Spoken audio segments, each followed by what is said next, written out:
So I woke up this morning and I was scrolling Twitter and I came across something interesting. Dr. Disrespect has officially signed with Rumble. And then I saw his own tweet that said, it's not just a stream, it's an experience. Starting December 2nd, let's Rumble. And I'll be honest with you, I wasn't really sure how to feel about it, but I did do a deeper dive. And before we get into that, I want to check out the trailer that he dropped on his channel.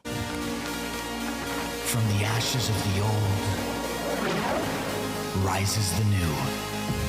A movement, a force, and you'll know exactly who's in charge. The two-time. What's coming next isn't just a chapter, it's a new book. And trust me, you won't want to miss a single word. This isn't just a move, it's a revolution. Welcome to Rumble.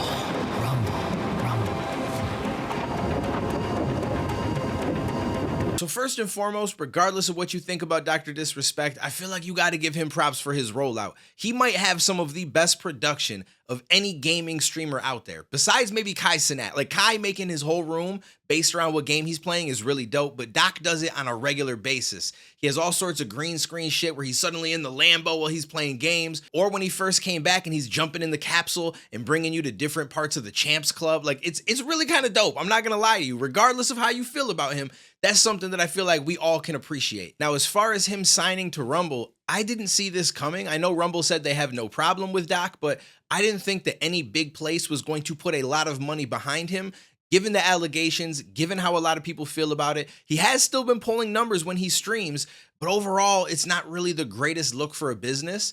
And so let's just dive into the article and what it said, and then I want to give you guys a few takes that I have and why I think that this might not be a great idea for Rumble. So in the article that I was able to pull up, it says November 25th of 2024, Rumble, the video sharing platform and cloud services provider, today announced that Dr. Disrespect has joined Rumble and will be streaming his popular content on the platform. As part of an agreement that includes equity with Milestones as a majority of its compensation, Dr. Disrespect will provide exclusive content to Rumble Premium for his Champions Club community. Dr. Disrespect will also lead Rumble Gaming, acting as an advisor and helping to build the Rumble Gaming community. Now, I haven't seen anything that fully confirmed the numbers, but I have seen $20 million thrown around.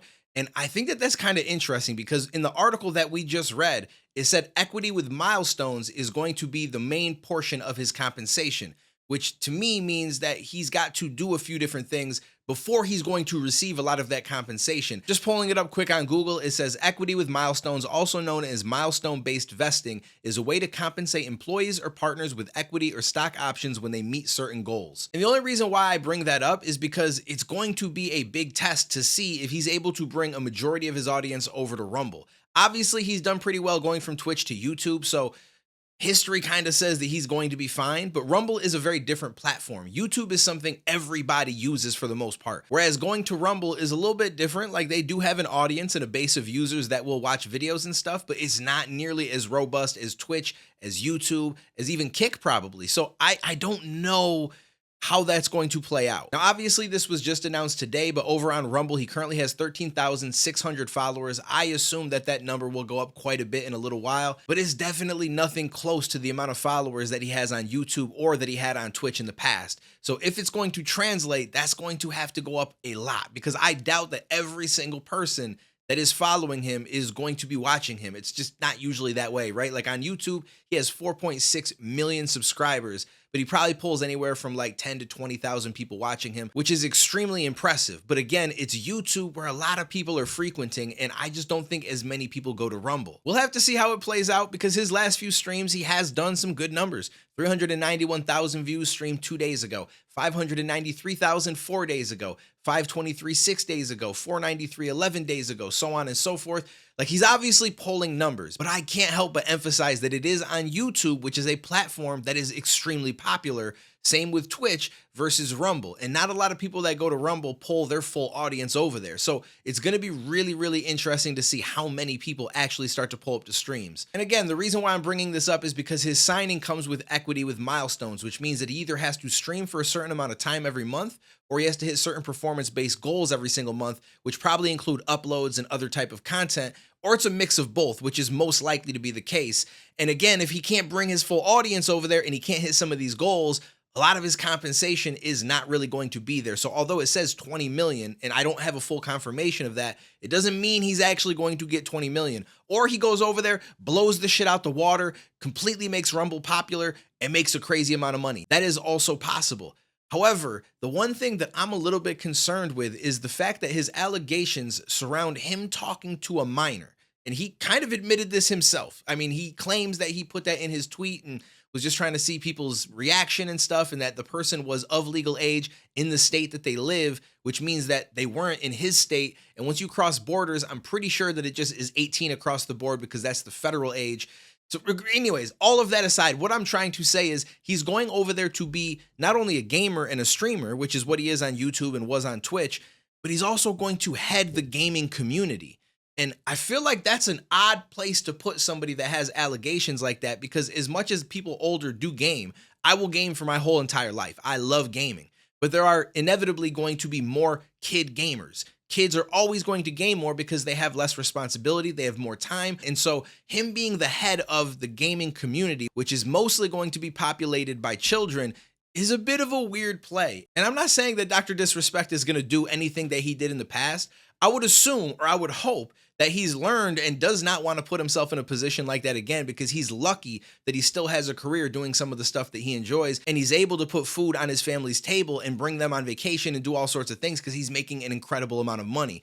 But it doesn't look good. From the outside looking in, I feel like this is not going to help their case with trying to get advertisers back or any of that stuff to say, hey, well, this guy that has these allegations that nowhere else wants to pick up, not only did we pick him up and pay him a bunch of money, but we've also made him the head of our gaming community, which is going to be overseeing mostly kid gamers. That's just the facts of life. There are adult gamers, but kids are going to rule that space. And so I get a little bit weirded out by that. I think that that's not the smartest idea. It's not my business, and they may do crazy numbers and be super successful. I'm not intelligent enough to tell you how that's going to play out. But on the surface level, from the average person looking in that doesn't know much about that business, I do stream, I do make content and stuff, but I don't run any of the platforms.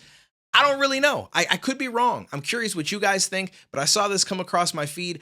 I just wanted to talk about it a little bit because I just found it very interesting that somebody with those allegations can be put in a position like that. And I also found it interesting that he decided to go to Rumble because there's no guarantee that your fan base is going to follow you in the same way. For the most part, when he was on Twitch, he already had a YouTube channel where he posted content. And so a lot of people on Twitch were already also on YouTube, right? And so a lot of them just switched over. Now, some people don't like YouTube's live streaming service, so they may not watch the streams and they stay with Twitch, but almost guaranteed they go on YouTube to watch content.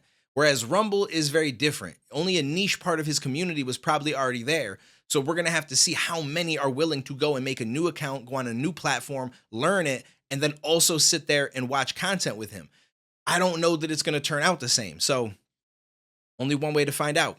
Appreciate you guys. Let me know what you thought down below. I'll catch you in the next one, homies.